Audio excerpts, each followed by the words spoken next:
This video is about ammunition. Ammo, and more frickin' ammo. Anytime, home defense, you're out and about, you're in your vehicle, you're at a campsite, going on vacation. Anytime you're carrying a firearm, or firearms, plural, you need to make sure you have proper ammunition. I've demonstrated before in regards to magazines, but I didn't ever harp about, for instance, rookies, commonly known as amateurs, however you want to use the reference. Some of them don't know the difference between duty rounds, aka home defense, and target rounds in regards to what you should and should not have depending on your state laws. So without further ado, I'm going to get straight to it. So let's just go straight to that. When you're on the range, this is 115 grain. See how that's rounded, if you will, slightly curved. There's no hollow, if you will, no hole in the center. This is for firing on, i.e., the range. In particular, you're hitting paper targets or the like. This is the more affordable way to train. Okay? So these are your target rounds, 115 grain. Can't go wrong. Okay, this is Winchester. In regards to duty rounds, aka home defense, same company, but keep in mind, this is a higher grain. Okay? This is 147 grain. Upon that, it's hollow. Okay? It's hollow. Because when it hits its target, it's a spread pattern, but it also cuts through. So it's straight shot meets compact shot, if you will. Okay, it's going to compact towards its target, flare out, and stop that threat. Now keep in mind, you have multiple different types of ammunitions, to each their own, but the ones I prefer, for instance, Fiachi is my favorite, 124 grain. Keep in mind, this is duty rounds. These are XTP line, alright? Everybody's like, oh, well, all hollow points are the same. No, they're actually not. Depending on the grain, depending on the cuts right here at the top, depending on the velocity that they've already trained them to be at, of what it's supposed to hit in regards to testing on a range of it hitting its target. How many feet per second, okay? Keep in mind, Fiachi is at a high ratio. Okay? Hornady. Okay? Right there, all the way nice. It's just like Fiachi, except it has that little plastic tip in it. When it hits its target, it's going to flare at the same time, correct? Keep in mind, this is a higher grain as well. Alright? There's 135 grain. So depending on the grain, i.e., what the powder is behind the projectile, okay? That's a projectile. That's where the grain's at. The striker hits right here, okay? Blasting cap, if you will. Fires at this, that core right there, and expends that round. Some people, believe it or not, don't know this. That's why I'm saying it. Now keep in mind, for instance, Glock. This is a specific duty round, okay? It's a little bit different because it's hollowed all the way down. I don't know if y'all can see through this camera angle, but you can see all the way down. It's more cylindrical.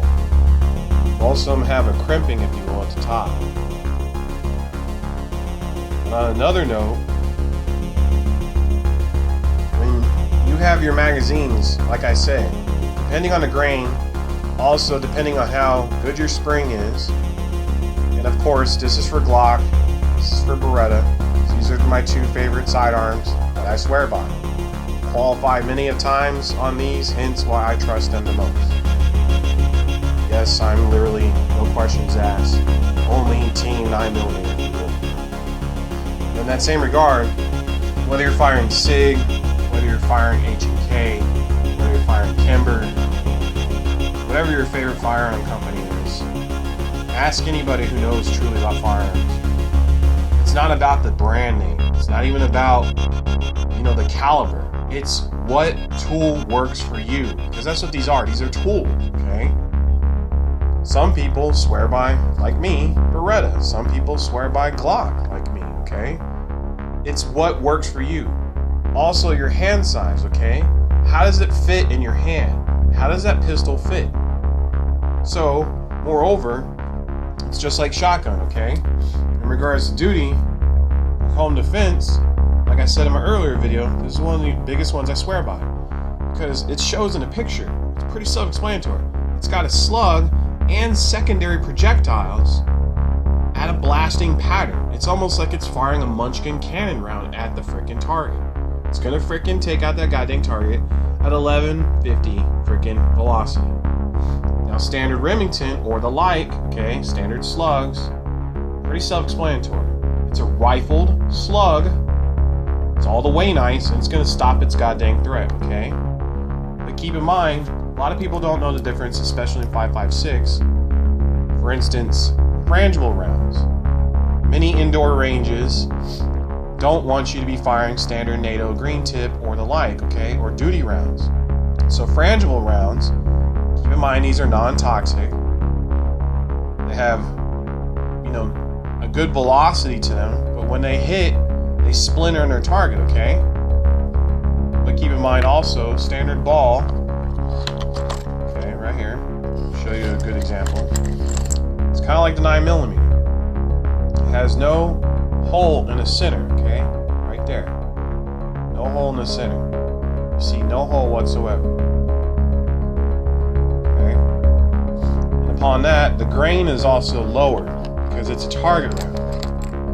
In regards to duty rounds of 5.56, it's just like 9mm. It has a tip to it, a specific tip. Okay? I don't know if y'all can see that.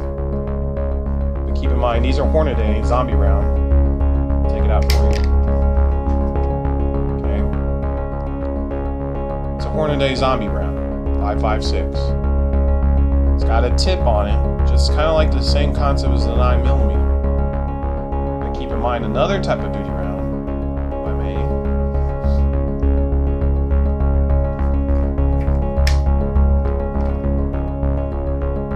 You can see that hole. I don't know if y'all can see that.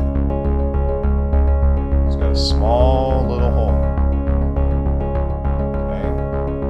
Keep in mind, these are home defense. They're all the way nice. It's good to go. So when you load, i.e., you're going on a range, you're going to want either frangible or standard ball.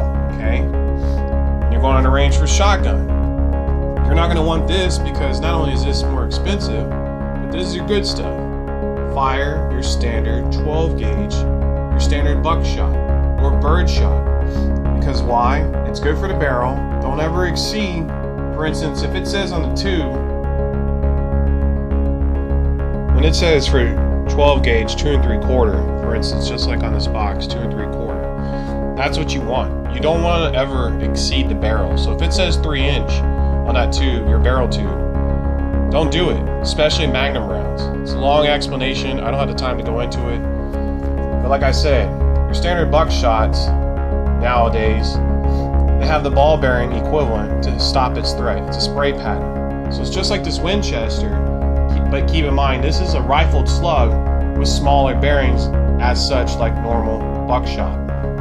While yet, an actual high velocity slugger, rifled slug, it's like you're firing an actual rifle round, but this is a slug, okay? It's gonna hit its target like a rifle. Straight shot. So again,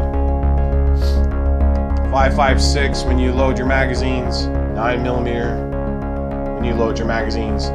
Make sure you know the difference. One more time, for instance, 9mm between a frickin' target round and a goddamn frickin' duty round. Okay, big difference.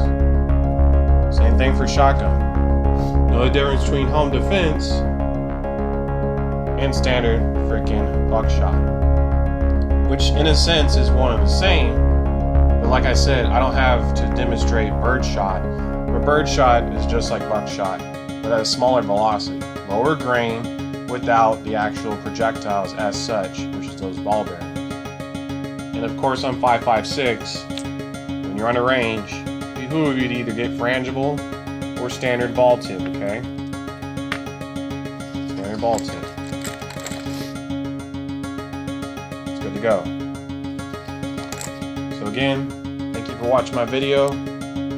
Please like, and if you haven't already, subscribe. And when you do so, please click on the notification bells. And every time I post a video, you'll be one of the first to be notified. Thank you so much for watching my video.